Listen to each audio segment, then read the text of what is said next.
seletividade alimentar. O que é, né? É quando tem a recusa de alimento, às vezes a criança tem preferências por algum tipo de alimento, às vezes tem criança que não gosta de alimentos mais líquidos ou alimentos mais secos, então essa recusa, né? Que acontece na primeira fase, que é quando a criança está conhecendo os alimentos e eles começam a querer ter uma preferência por algum, para os outros ou recusar, então a gente fala que é a seletividade alimentar. A causa da seletividade alimentar, o que pode ser?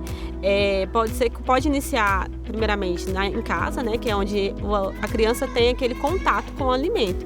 Então, assim, pode ser a escolha nas compras da mãe, que a criança ela alimenta o que a mãe fornece. Então, assim, se a criança vai tendo contato só com aquele tipo de alimento, quando introduz um novo alimento, ele não vai querer, dependendo da forma que é apresentado para a criança. Então, pode ser por não conhecer mesmo o alimento, por não chamar atenção na apresentação de um prato.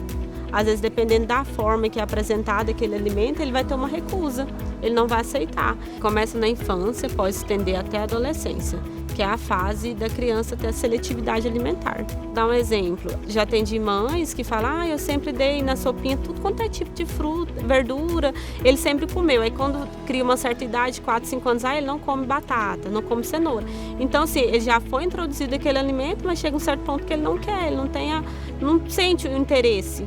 E às vezes, dependendo da forma como eu disse, é feito o alimento, ele não tem aquela preferência de não querer. Mas com o passar do tempo, que assim, é um trabalho aos poucos, né? Igual aqui, que a gente faz com as crianças. Chega a mãe e fala, ele não come isso. Mas a gente fez uma receita e introduzimos aquele alimento que ele não quer. E ele experimentou, e ele gostou. A forma que é apresentado ajuda muito nessa seletividade. O paladar da criança é adaptativo, então pode ocorrer mudanças, né? Pode ser temporária essa seletividade. O adulto não.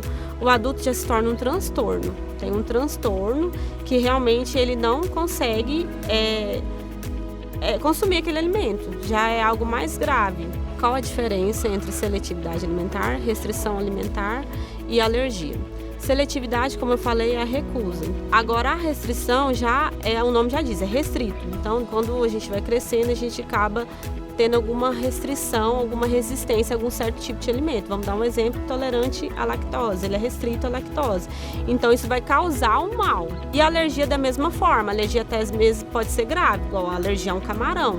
Então, é grave, então a pessoa não pode de forma alguma ter aquele contato com aquele alimento. Nós temos crianças do espectro autista que possuem grande seletividade alimentar, pela textura, pela cor, né?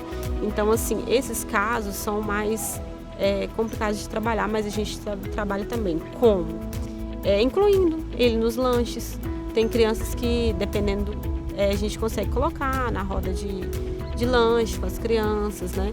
E tem crianças que realmente não vão aceitar. Eu tenho crianças que têm espectro autista aqui que ele toma sopa. Ele gosta de caldo, que são mais molhados, e tem já autista que não consegue. Então, assim, é a forma que é apresentado. Vamos dar um exemplo. A gente tem a horta. Nós vamos desde a horta plantar o alimento, colher o alimento e trazer para a receita culinária e depois a gente vai ter a degustação. Então, é uma forma de reverter, é um passo de formiguinha. Como criar um hábito de alimentação diversificada? Eu falo que são vários passos, né?